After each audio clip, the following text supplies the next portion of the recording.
She had not slept in 3 days.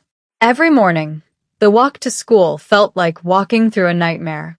The whispered threats from older boys. The black sedan that followed her home. The fear was suffocating 7-year-old Ruby Dawson, and no one was coming to help. Desperate, when every adult had failed her, she did something truly unimaginable. She walked up to the pale figure everyone feared to even whisper about, and asked him for protection. What happened next didn't just stop the threats. It exposed the predators the entire town had been ignoring. And when Aldrich Stormvale, flanked by his security detail and a convoy of matching SUVs, walked Ruby Dawson onto those school grounds, the bullies realized they weren't dealing with a helpless little girl anymore. Before we continue, don't forget to like this video, hit subscribe, and comment where you're watching from. Let me know, because this story about courage, community, and protection is universal. It crosses borders. And I want to see how far Ruby's message reaches today. Now, let's continue. Ruby Dawson used to love the walk to school. She'd count the cracks in the sidewalk, collect smooth pebbles for her pocket, and wave at Mrs. Chin watering her roses on Maple Street. That was before Henry and Andrew decided she was easy prey. It started small. A shove in the cafeteria line. Laughter when her lunch tray clattered to the floor. Applesauce splattered across her sneakers.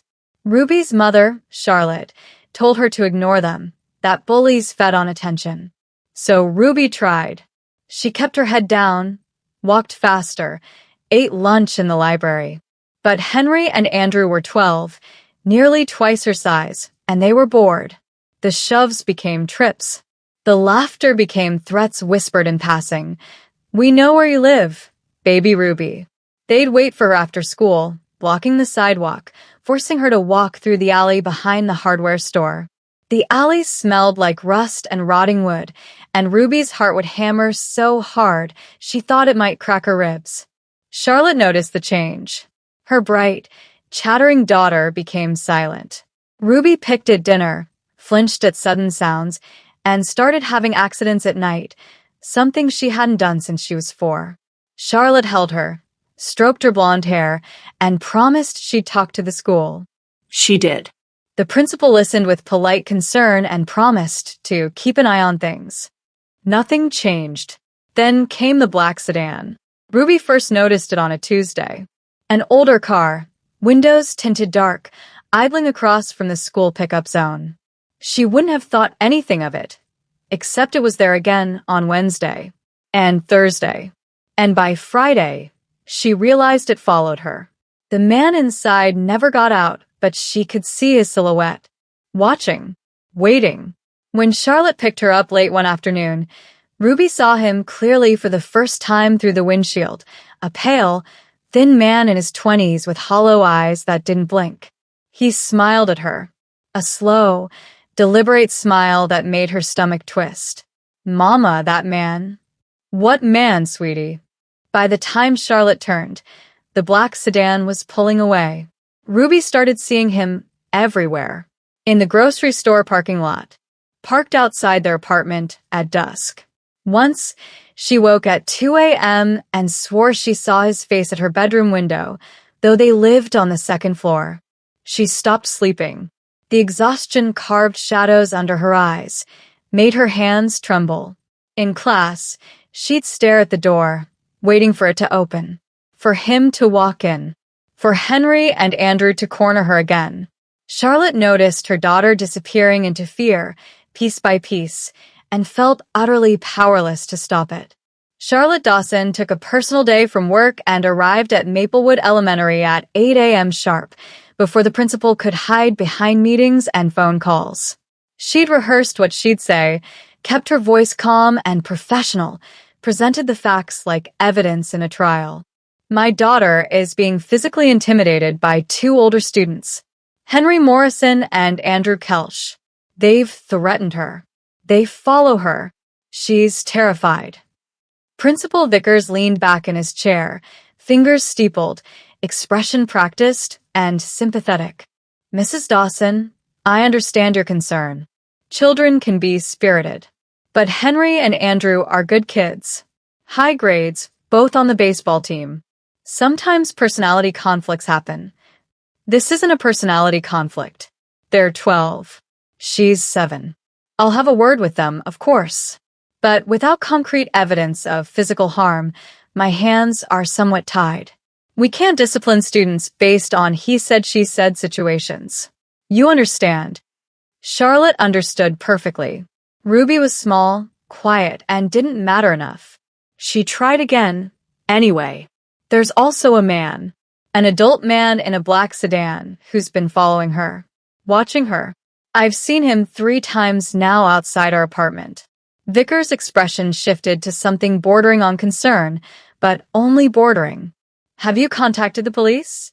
I'm going there next. Good. That's really more their jurisdiction. But I'm sure it's nothing to worry about. Parents can be a bit hypervigilant sometimes. Understandably so. Charlotte left before she said something that would make things worse for Ruby. The police station smelled like burnt coffee and old paperwork. The officer who took her statement, Officer Brennan, according to his nameplate, was younger than she expected and far less interested. So this individual, this Brandon Ellis, you said? He hasn't approached your daughter? Hasn't spoken to her? No physical contact. No, but he's following her. He's always there. Ma'am, I understand this is frightening, but legally, we can't act on suspicion. Being parked on a public street isn't a crime. Without evidence of intent to harm, without any direct threat or contact, there's nothing we can charge him with. So, I'm supposed to wait until he does something? Officer Brennan's expression softened slightly, which was somehow worse than indifference. Pity was useless. Keep documenting. Take photos if you see him again. Get his license plate. Build a case. But right now, my hands are tied. Tied. Everyone's hands were tied. Everyone except the man in the black sedan. Charlotte drove home in silence, gripping the steering wheel so hard her knuckles went white. She held it together through dinner, boxed macaroni and cheese that Ruby barely touched. Held it together through bath time and the bedtime story Ruby was too exhausted to hear. But when she closed Ruby's bedroom door and collapsed on the living room couch, the dam broke. I don't know what to do, she whispered into her hands, tears hot and useless.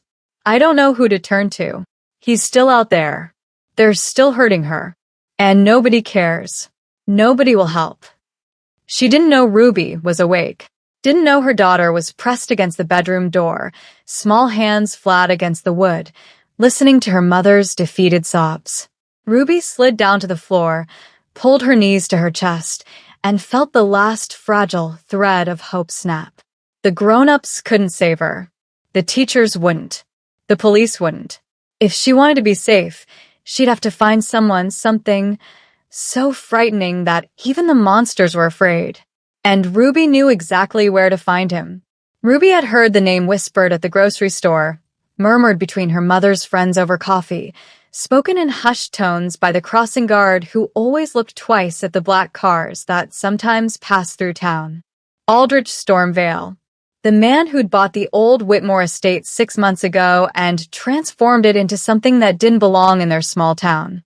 The mansion sat on the hill like a sleeping predator, all black iron gates and stone walls, pristine and cold. People said he never came out during the day, that his staff wore suits like Secret Service agents, that he was impossibly rich, impossibly pale, impossibly wrong. Not natural, Mrs. Chun had said, shaking her head. A man who looks like that, who moves like that. My grandson saw him once at the town hall meeting, said his eyes were like winter. Charlotte had shushed her. Don't fill Ruby's head with ghost stories. But Ruby remembered. She remembered everything now, lying awake at 3 a.m., her mind cycling through every scrap of overheard conversation, every hushed warning, every fearful glance toward the hill. They said Aldrich Stormvale was someone you didn't approach, someone you didn't bother, someone dangerous. Perfect. She waited until Sunday morning, when her mother was in the shower. slipped out of the apartment in her red hoodie and sneakers, the ones with the fraying laces. She didn't leave a note.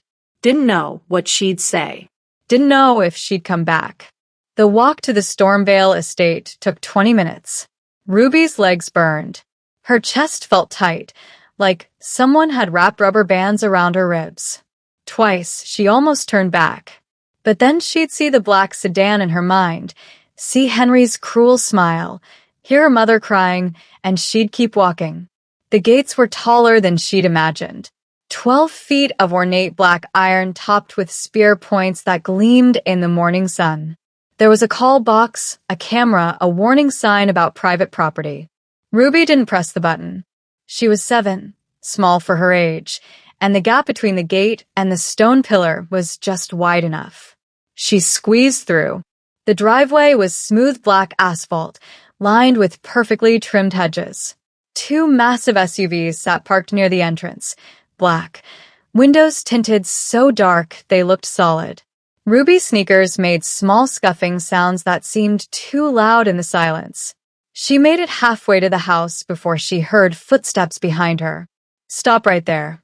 Ruby froze, turned slowly. 3 men in black suits stood in a semicircle, their faces hidden behind sunglasses despite the overcast sky. Fedoras shadowed their expressions. They didn't move, didn't reach for her, but their presence was a wall of absolute authority. "This is private property," one said. His voice was flat, professional. "You need to leave." Ruby opened her mouth, but no sound came. The fear she'd been holding back for weeks crashed over her all at once. Henry's shoves, Andrew's threats, the black sedan, her mother's sobs, the police officer's indifference, and suddenly she was crying. Not quiet tears, but shaking, gasping sobs that bent her double. "Please," she choked out. "Please, I need help. Nobody will help me. Please." Step back from the child.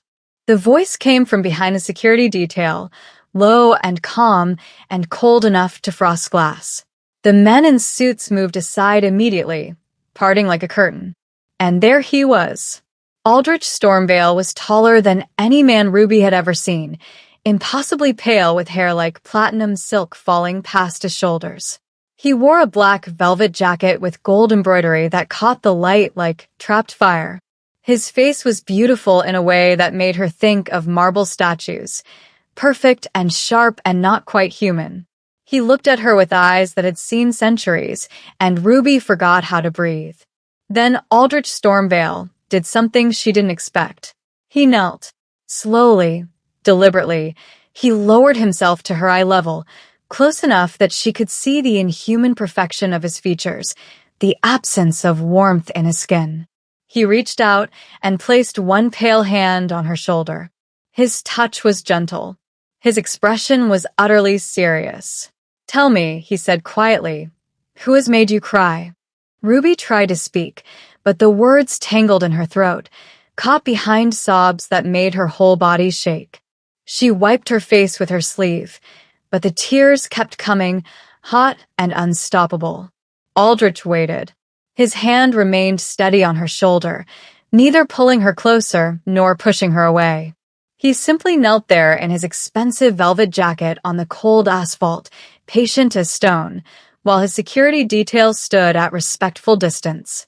There's boys," Ruby finally managed, voice hitching. "Henry and Andrew. They're big and they push me and they say they know where I live and they're gonna..." Another sob cut her off. "Breathe," Aldrich said softly. Not unkind, but commanding. Ruby sucked in air, shuddering. "They wait for me after school. Make me go through the alley. And Mama talked to the principal, but he said it was just kids being kids." Her hands twisted in the fabric of her hoodie. "But it's not. They hurt me." Aldrich's expression didn't change, but something shifted in the air around him. A coldness that had nothing to do with temperature. "And there's a man," Ruby whispered, and this is where her voice truly broke. "A man in a black car. He follows me. He's always there. Outside school. Outside our apartment. I saw his face in my window, And Mama says I was dreaming, but I wasn't. Her legs gave out. She would have crumpled to the ground if Aldrich hadn't caught her, his movements faster than human reflex. He held her steady, let her cry into his shoulder, while his velvet jacket absorbed her tears. "The police?" he asked quietly. "Can't do anything." That's what they said. They can't do anything until he does something. Ruby pulled back, looking up at him with red-rimmed eyes. "But I don't want to wait until he does something. I'm so scared. I can't sleep. I can't eat. And nobody will help me. Nobody believes me." She saw it then, something flickering behind those winter-pale eyes. Recognition. Understanding. And beneath it, something that might have been rage, ancient and absolute and perfectly controlled. Aldrich had walked this earth for nearly 4 centuries. He'd seen empires rise and crumble, watched humanity repeat its cycles of cruelty with exhausting predictability. He'd grown weary of mortal concerns, distanced himself from their petty dramas and systemic failures. He'd forgotten, somewhere in the long decades, what it meant to feel protective of something genuinely innocent. But this child, this terrified, courageous child who'd walked through her fear to ask a monster for help because the humans had failed her, reminded him of what he'd once believed. That power without purpose was just another form of death. He took her small hand in his. His skin was cool, unnaturally smooth, but his grip was gentle. "Ruby," he said, and she startled slightly that he knew her name. He'd heard it, of course, in her broken confession. "Look at me." She did. Met those impossible eyes and didn't look away. "I am going to make you a promise," Aldrich said, his voice quiet but carrying the weight of an oath sworn in blood and witnessed by centuries. "No one who harms an innocent child under my protection remains untouched. The boys who threaten you, the man who stalks you, they will learn what it means to be prey." Ruby's tears had stopped. She stared at him, something like hope kindling in her chest for the first time in weeks. "Tomorrow morning," Aldrich continued, "I will walk you to school. You will not walk alone again. Do you understand?" Ruby nodded, unable to speak. "Tell your mother I will come at 7:30. Tell her the king keeps his promises." He stood, still holding her hand, and gestured to one of his security detail. "Marcus will drive you home." "You'll really come?" Ruby's voice was so small. Aldrich looked down at her, and for just a moment, something almost human flickered across his perfect features. "I swear it on my name and the darkness that bore me. You are under my protection now, and I have never broken a vow." Charlotte came out of the shower to an empty apartment and a silence that screamed wrong. Ruby, no answer. No sound of the television. No scrape of crayons against paper. She checked the bedroom, the closet, under the bed, where Ruby sometimes hid. Nothing. The front door was unlocked.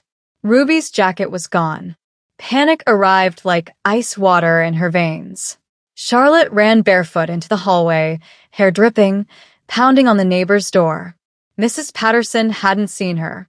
Neither had the couple downstairs. Charlotte sprinted back inside, grabbed her phone with shaking hands, and was halfway through dialing 911 when she saw it. Ruby's small notebook on the kitchen table, open to a page with a crayon drawing.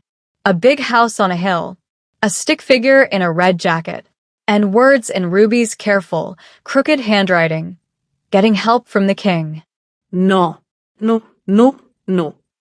Charlotte knew exactly where her daughter had gone. The realization was a fist around her heart. She threw on shoes, didn't bother with a coat, and ran for her car. The drive to the Stormvale estate took 12 minutes. It felt like hours. Charlotte's mind spun through every worst-case scenario. Ruby hurt, Ruby lost, Ruby taken by something worse than the man in the black sedan. She'd heard the stories. Everyone had. The pale man who didn't age, who never appeared in daylight, whose presence in their town had come with rumors too dark to speak aloud. and her 7-year-old daughter had walked straight into his domain. The black gates loomed ahead. Charlotte slammed on the brakes, threw the car into park, and ran toward the call box, ready to scream into it until someone let her in. The gates swung open before she reached them. A black SUV sat in the driveway, back door open, and standing beside it, small and impossibly calm, was Ruby. "Baby." Charlotte ran, scooped her daughter into her arms, checked her for injuries with frantic hands. "Are you hurt? Did anyone— What were you thinking? You can't just—" "Mrs. Dawson." The voice stopped her cold. Aldrich Stormvale stood 3 paces away, flanked by 2 men in black suits. Up close, he was even more unsettling than the rumors suggested. Too tall, too pale, too perfectly still. His eyes were the color of winter fog, and they looked at her with an intensity that made her feel simultaneously seen and insignificant. Charlotte pulled Ruby behind her instinctively. "Your daughter came to me for help," Aldrich said, his voice quiet and precise. "She told me about the boys who hurt her, about the man who stalks her, about the authorities who have failed to protect her. I don't know what she told you, but she told me the truth." Aldrich's gaze didn't waver. "And I have given her my word that she will be safe." Charlotte's hands tightened on Ruby's shoulders. "Listen, I appreciate whatever this is, but we'll handle it ourselves. We don't need—" "You've already tried." There was no judgment in his tone, only fact. "The school dismissed you. The police have no legal grounds to act. Your daughter hasn't slept in 3 days because she's terrified a predator will break into your second-floor apartment while you're asleep. Tell me, Mrs. Dawson, what is your plan now?" The words hit like physical blows because they were true. All of them. Charlotte felt tears burning behind her eyes. "What do you want from us?" "Nothing." Aldrich stepped closer, and Charlotte forced herself not to retreat. "Tomorrow morning, I will escort Ruby to school. Myself and my security detail. I will make it abundantly clear to everyone, the bullies, the staff, the man in the black sedan, that she is under my protection, that any harm to her will be answered. You can't just— People will talk. They'll think. Let them think what they wish." Aldrich's expression was carved from ice. "Do you want her daughter to be safe? Or do you want to maintain appearances?" Charlotte looked down at Ruby, who was staring up at her with those exhausted, hopeful eyes. Her baby, who used to skip to school, who used to laugh, who'd been reduced to a terrified shadow by the cruelty of others and the indifference of institutions meant to protect her. "You can really keep her safe? I have existed for 374 years, Aldrich said quietly. "In that time, I have learned that the only language predators understand is overwhelming force. Tomorrow, the entire town will know that Ruby Dawson is mine to protect. And I promise you, Mrs. Dawson, no one will dare touch her again." Charlotte saw it then, in those inhuman eyes. Not warmth, not kindness, but something equally powerful, absolute, unyielding certainty. This creature meant every word. "Okay," she whispered. "Okay." Aldrich inclined his head slightly. 7:30 tomorrow morning. Be ready." He turned to leave, then paused. "Marcus, give Mrs. Dawson your card." One of the security men stepped forward, handed Charlotte a black business card with a single phone number embossed in silver. "If the man in the sedan appears again tonight," Aldrich said without turning around, "call that number. Someone will be there in 3 minutes." Then he walked back toward the mansion, leaving Charlotte standing in the driveway with her daughter and the dawning realization that she just made a deal with something far more dangerous and far more effective than any human authority could ever be. That night, while Ruby finally slept peacefully for the first time in weeks, Aldrich sat in his study and made 3 phone calls. The first was to his head of security. "I need full background on a Brandon Ellis. Local. Mid-20s. Drives a black sedan. I want his address, his employer, his criminal history if any, and every place he's been seen in the last month. You have 2 hours." The second was to Detective Sarah, one of the few officers in the state police he'd found to be both competent and incorruptible. I'm sending you information on a stalking case the local department has ignored. The victim is a child. I trust you'll find the evidence compelling enough to act. The third call was to his logistics coordinator. Tomorrow morning, full escort detail, 5 vehicles. I want Marcus, James, and Victor with me personally. And make sure every camera phone in that parking lot gets a clear shot. I want this visible. He set down the phone and looked out at the dark town below, where a predator still circled, unaware that he'd just been marked for destruction. Aldrich Stormvale had made a vow, and he always kept his promises. Ruby woke at 6:30 to sunlight streaming through her window and the strange, unfamiliar feeling of having actually slept. No nightmares. No jolting awake at phantom sounds. Just deep, dreamless rest that left her feeling almost like herself again. Charlotte had laid out her favorite outfit, the denim overalls with the daisy patch, a yellow shirt underneath. Ruby dressed carefully, brushed her teeth twice, and spent extra time combing her hair because somehow it felt important to look brave today. At 7:15, Charlotte stood at the window, coffee mug trembling slightly in her hands. Mama, do you think he'll really come? Yes, baby. I think he will. At 7:28, the first SUV turned onto their street. Then the second. Then the third, fourth, and fifth. 5 identical black vehicles. Windows tinted so dark they looked like rolling voids, moving in perfect formation. They were massive. The kind of SUVs that screamed wealth and power, and don't even think about it. Chrome gleamed. Engines purred with restrained power. Neighbors stepped onto porches. Curtains twitched in windows up and down the block. Someone across the street pulled out their phone and started recording. The convoy stopped in front of their building with military precision. Doors opened in unison. Men emerged, 6 of them, all in sharp black suits, white shirts, thin black ties. Sunglasses despite the overcast morning. Fedoras tilted just so. They moved with the coordinated efficiency of a presidential security detail, taking positions around the vehicles, scanning the street with professional intensity.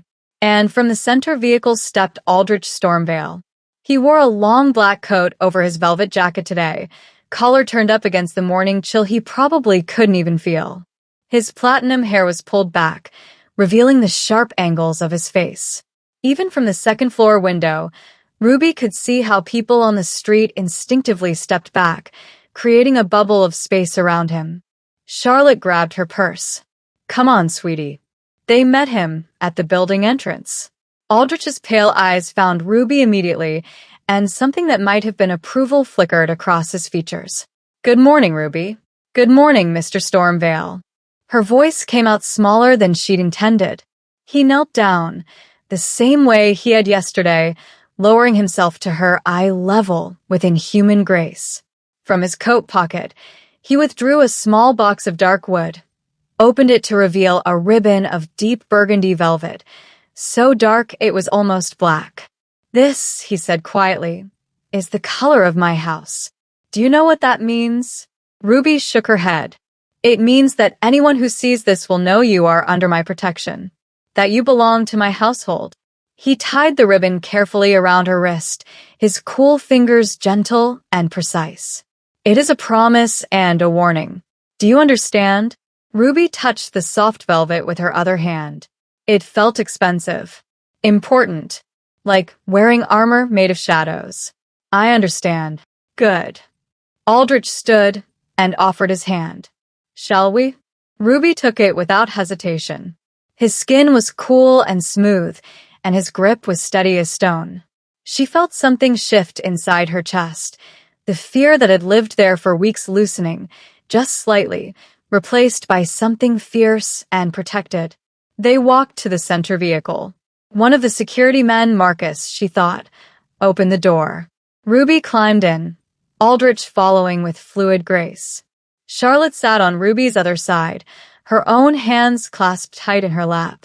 The interior smelled like leather and something darker, earthier. Expensive. Are you frightened? Aldrich asked as the convoy began to move. Ruby thought about it honestly. A little, but not of you. Good.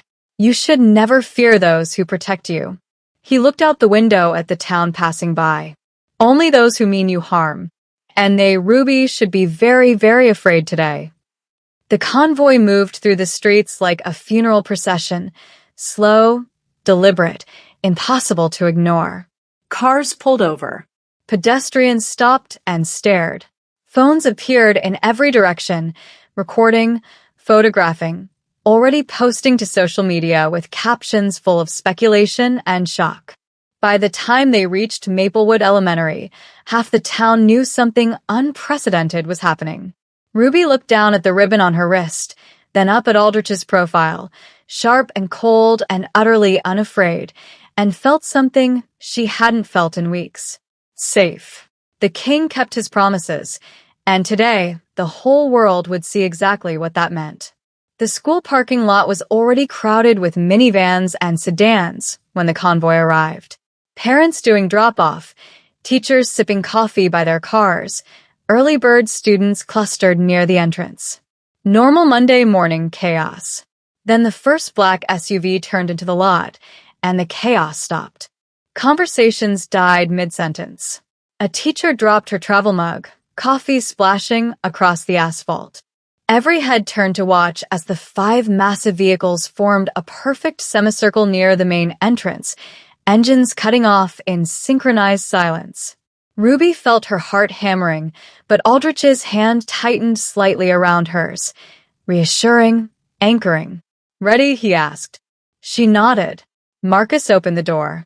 Morning air rushed in, carrying the scent of autumn leaves and playground mulch. Aldrich stepped out first, his long coat billowing slightly in the breeze, and the assembled crowd collectively inhaled. He was stunning in the daylight, or what passed for daylight under the heavy cloud cover. Pale as carved marble, hair like molten platinum, features so perfect they didn't look quite real. When he turned to help Ruby out of the vehicle, every eye followed the movement. The security detail formed up immediately. 3 men in front, 2 behind, 1 on each flank. Marcus stayed closest to Ruby's other side.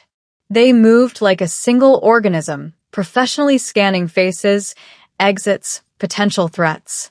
Ruby climbed out, her yellow shirt bright against the sea of black surrounding her. The velvet ribbon on her wrist caught the light. Aldrich offered his hand again. She took it. They walked.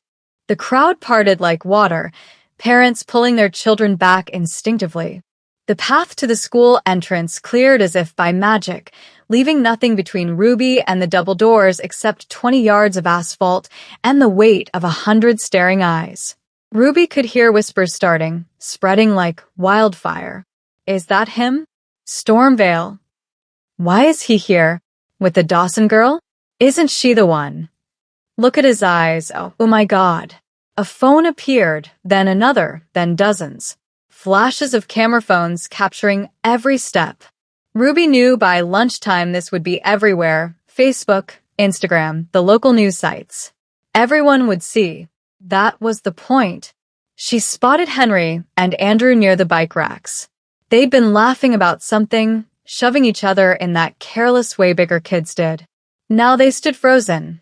Andrew's hand still raised mid-push, both of them staring with mouths slightly open. Henry saw Ruby looking and met her eyes. She watched his face drain of color as his gaze traveled up to Aldrich, to the security detail, to the vehicles that probably cost more than his parents' house. Who? Andrew started, but his voice cracked. Aldrich didn't look at them, didn't acknowledge their existence. But one of the security men, Victor, Ruby thought, turned his head precisely 15 degrees and stared at the boys with the intensity of a predator marking prey. Henry took an involuntary step backward and nearly tripped over his own feet. They reached the entrance. A teacher, Ms. Rodriguez, the 3rd grade reading specialist, stood by the door with her coffee cup halfway to her lips, too shocked to move. "Good morning," Aldrich said pleasantly, and Ms. Rodriguez flinched at being addressed directly. Yes, good morning. Ruby, Aldrich said, looking down at her. I will be here at 2:45 to walk you home. If anything at all, makes you uncomfortable before then, you tell your teacher to call the number on the card. Marcus will be in the parking lot. Do you understand? Ruby nodded. Yes, sir. Something that might have been a smile ghosted across his features. He released her hand. Be brave, little one. You already are.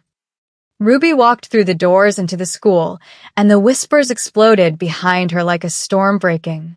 Outside, Aldrich turned to Marcus. The perimeter? Clear so far, sir. No sign of the sedan. He's here. Aldrich's voice was cold certainty. He always is. Find him. Marcus touched his earpiece, murmured something. Two of the security team peeled off, moving with casual purpose through the parking lot. They weren't running, weren't drawing attention. Just two men in suits, walking between cars. It took 90 seconds. Sir. Northeast corner. Black sedan, partial view behind the dumpster enclosure. Aldrich was already moving. Brandon Ellis had parked in his usual spot, far enough from the main lot to avoid attention, close enough to watch. He'd been doing this for weeks, watching the little blonde girl, learning her patterns, working up courage. Today, he almost hadn't come. Something felt wrong. The air felt charged, dangerous. Then he saw her yellow shirt and forgot caution. He didn't notice the two men approaching his car until they were at his windows, one on each side. He startled, hand fumbling for his keys, but they made no move to open the doors. Just stood there, waiting. A shadow fell across his windshield. Brandon looked up into the pale, perfect face of something that definitely wasn't human. Aldrich placed one hand on the hood of the sedan, casual, almost gentle. The metal groaned slightly under his fingers. He leaned down until his face was level with the windshield, and when he smiled, his teeth were very white and very sharp. He didn't say a word, didn't need to. Brandon saw his own death reflected in those winter-pale eyes.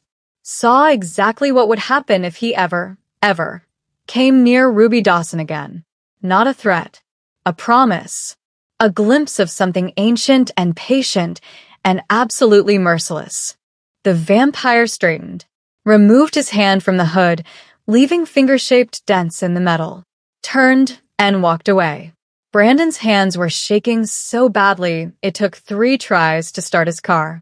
He reversed too fast, nearly clipped a parked minivan, and fled the parking lot with tires squealing.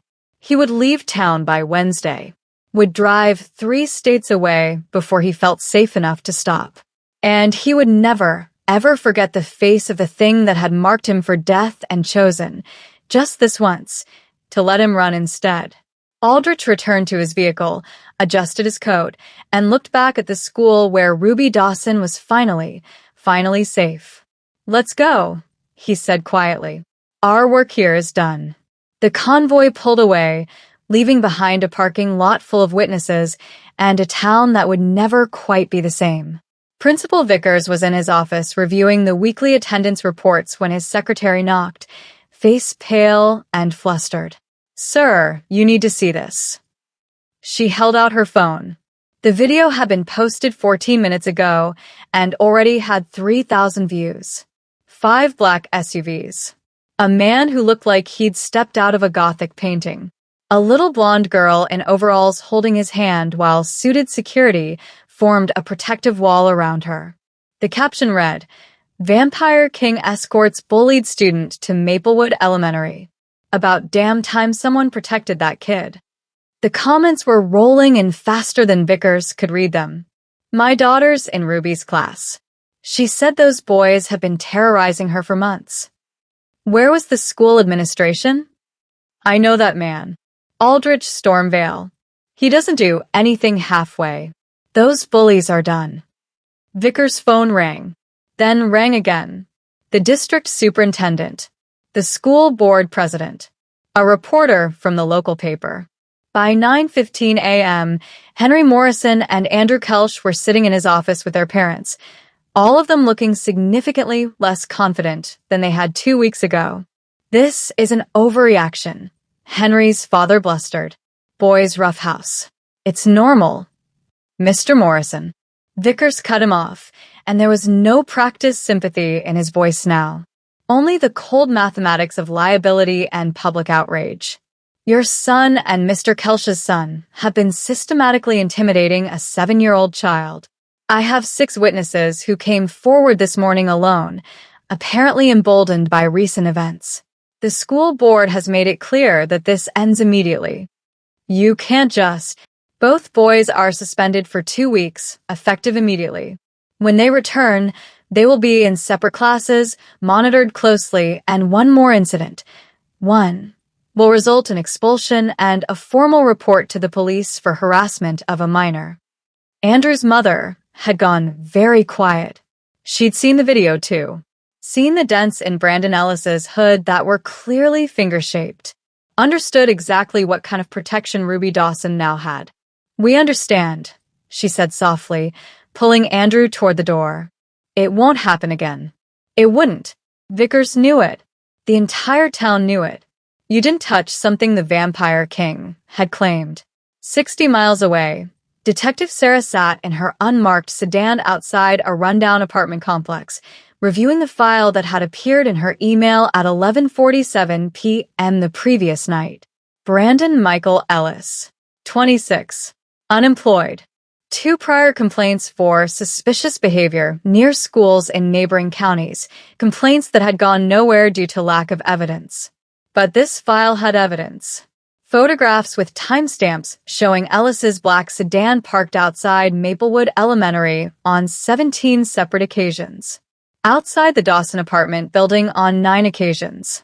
Traffic camera footage placing him within 2 blocks of Ruby Dawson's route home from school on 23 documented days. A pattern impossible to dismiss. Chin didn't ask how Aldrich Stormvale had obtained surveillance footage from private businesses and traffic systems. Didn't want to know. What mattered was that it would hold up in court. She knocked on apartment 2C at 1:15 p.m. Brandon Ellis opened the door, looking like he hadn't slept. His eyes were bloodshot, darting, and when he saw her badge, something broke inside him. "I didn't touch her," he said immediately. "I never touched her. I was just watching." "Mr. Ellis, you're under arrest for stalking a minor and criminal harassment." He didn't resist. Barely seemed present as she read him his rights and cuffed him. As she walked him to her car, she noticed his hands were still shaking. "For what it's worth," she said quietly as she opened the back door, "running was the smartest thing you've ever done. If you'd stayed one more day, I don't think I'd be the one finding you." Ellis looked at her with haunted eyes. He wasn't human. "No," Chin agreed. "He wasn't. But that little girl is. Remember that." The arrest made the evening news. The local paper ran the story on page 1. Persistent stalker apprehended after weeks of surveillance.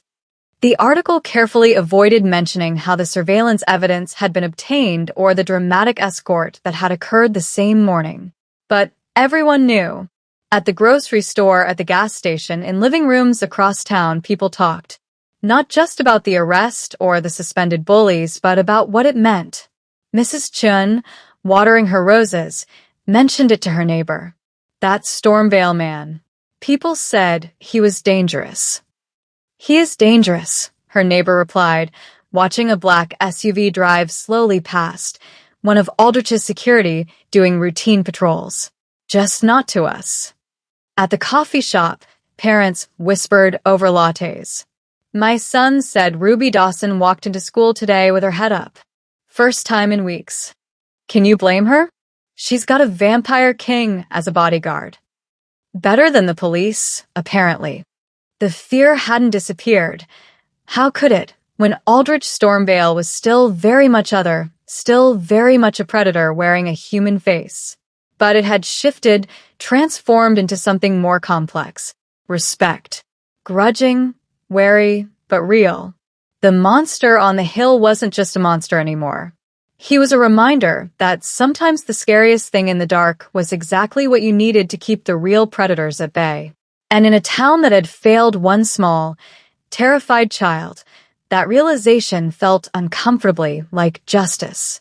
3 weeks after the escort, Ruby's teacher called Charlotte with concern in her voice, but the good kind.